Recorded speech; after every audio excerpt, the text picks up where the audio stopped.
सूचना केवल हमारे विचार हैं, वित्तीय सलाह नहीं। निर्णय लेने से पहले खुद शोध करें। किसी भी लाभ या हानि के लिए हम उत्तरदायी नहीं हैं।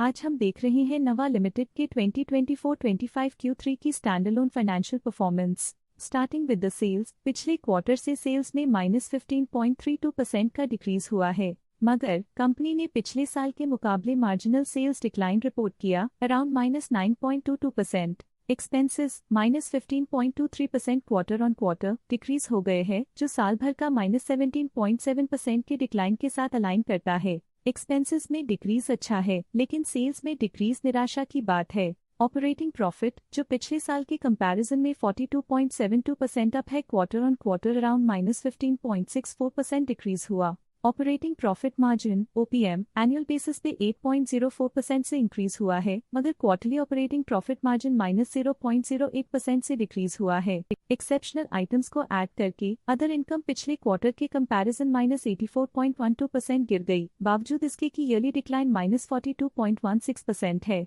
इंटरेस्ट एक्सपेंसेस पिछले क्वार्टर से 54.55% अप हुआ, लेकिन ईयर ओवर ईयर डिक्रीज -10.53% है। डिप्रिशिएशन कॉस्ट्स में 4.13% का क्लाइम देखने को मिला और ईयरली बेसिस पे 10.8% का इंक्रीज देखने को मिला। प्रॉफिट बिफोर टैक्स एनुअली 9.93% बढ़ा, लेकिन प्रीसीडिंग क्वार्टर से -58.49% डिक्रीज हुआ। इस साल कंपनी ने 26.54% टैक्स पे किया और क्वार्टरली कंपनी ने 25.91% टैक्स पे किया। नेट प्रॉफिट ने ईयर ऑन ईयर 5.01% का इंक्रीज दिखाया, लेकिन लास्ट क्वार्टर से -67.57% का कंट्रैक्शन हुआ है। इस क्वार्टर के दौरान कंपनी का परफॉर्मेंस इतना अच्छा नहीं रहा, नेगेटिव नेट प्रॉफिट लॉसेस को इंडिकेट करता है। वहीं अगर एनुअल एनालिसिस की बात करें तो इस साल कंपनी का परफॉर्मेंस ठीक रहा। अर्निंग्स पर शेयर EPS में साल भर में 0.08 का इंक्रीज देखा गया, लेकिन क्वार्टरली में 67.66% की गिरावट भी नजर आई।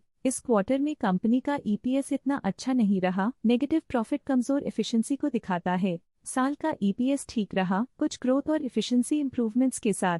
नवा लिमिटेड के फाइनेंशियल स्नैपशॉट को रिव्यू करते हुए कुछ मुख्य ट्रेंड्स सामने आए हैं, जो कंपनी की परफॉर्मेंस में रोशनी डालते हैं। दिसंबर 2021 से दिसंबर 2024 तक नवा लिमिटेड की फाइनेंशियल जर्नी में सबसे पहले बात करते हैं सेल्स की। दिसंबर 2021 से दिसंबर 2024 तक नवा लिमिटेड की सेल्स में उतर चढ़ाव रहा, जो 1593.17 करोड़ से डिक्रीज होकर 1519.27 करोड़ हो गई।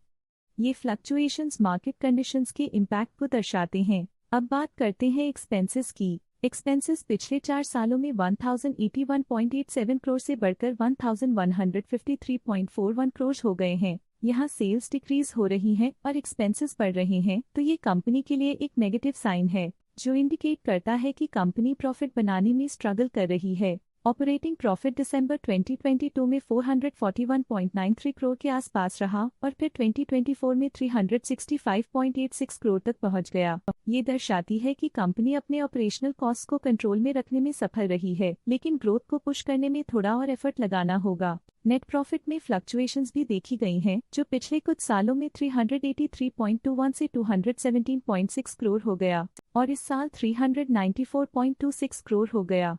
ये कंपनी के एक्सीलेंट परफॉर्मेंस को इंडिकेट करता है। कुछ पीरियड्स में EPS में भी फ्लक्चुएशन देखी गई है, जो कभी 13.59 के आसपास रहा और कभी थोड़ा इम्प्रूव या डिक्लाइन हुआ। ये इंडिकेट करता है कि कंपनी को अपनी अर्निंग्स को स्टेबल रखने के लिए कंसिस्टेंट एफर्ट्स की जरूरत है। ये नेगेटिव परफॉर्मेंस नवा लिमिटेड के लिए एक वेकअप कॉल है, जो कंपनी को अपनी स्ट्रेटेजिक प्लानिंग और फाइनेंशियल मैनेजमेंट को सुधरने की जरूरत को हाईलाइट करती है, ताकि वो अपने लॉसेस को कंट्रोल कर सके और फ्यूचर में स्टेबिलिटी और ग्रोथ को टारगेट कर सके। चलिए अब बात करते हैं शेयर होल्डिंग पैटर्न की। नवा की शेयर होल्डिंग रिपोर्ट्स कुछ इस प्रकार की हैं, जो दिसंबर 2024 के 31 तक चलता है। ये रिपोर्ट कंपनी के शेयर्स की डिटेल्ड जानकारी देता है, जिसमें promoters, promoter groups, foreign investors, public investors और सरकारी एंटिटीज शामिल हैं। प्रमोटर्स शेयर होल्डिंग 2024 के सितंबर में 48.85% से इंक्रीज होकर 2024 के दिसंबर में 48.89% तक का इंक्रीज देखा गया है।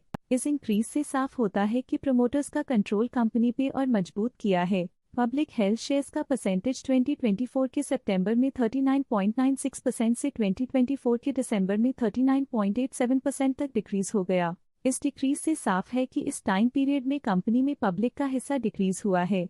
डोमेस्टिक इंस्टीट्यूशनल इन्वेस्टर की शेयर होल्डिंग में थोड़ा डिक्रीज आया 2024 के सितंबर से 2024 के दिसंबर में, जो दिखाता है कि डोमेस्टिक इंस्टीट्यूशंस ने अपने स्टेक को -0.01 से डिक्रीज किया है। FII फॉरेन इंस्टीट्यूशनल इन्वेस्टर्स ने अपना शेयर होल्डिंग सितंबर 2024 में 11.02% से दिसंबर 2024 में 11.08% तक इंक्रीज किया। ये बताता है कि फॉरेन इंस्टीट्यूशंस ने कंपनी में अपना इंटरेस्ट 0.06% तक इंक्रीज किया है।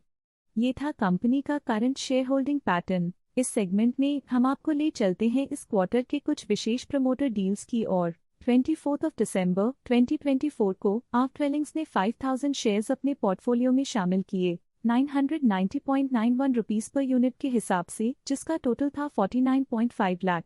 29 नवंबर 2024 को रघु चैतन्य गोर्थी ने 1,500 शेयर्स की बिक्री की 1106.21 रुपीस पर यूनिट के हिसाब से, जिसका टोटल था 16.6 लाख। 27 नवंबर 2024 को रघु चैतन्य गोर्थी ने 4000 शेयर्स पोर्टफोलियो से हटा दिए 1015.21 रुपीस पर यूनिट के हिसाब से, जिसका टोटल था 40.6 लाख। 27 नवंबर 2024 को रघु चैतन्य गोर्थी ने 1,500 शेयर्स बेचे 1027.26 रुपीस पर यूनिट के हिसाब से, जिसका टोटल था 15.4 लाख। 25 नवंबर 2024 को रघु चैतन्य गोर्थी ने 500 शेयर्स की बिक्री की 947.2 रुपीस पर यूनिट के हिसाब से, जिसका टोटल था 4.7 लाख।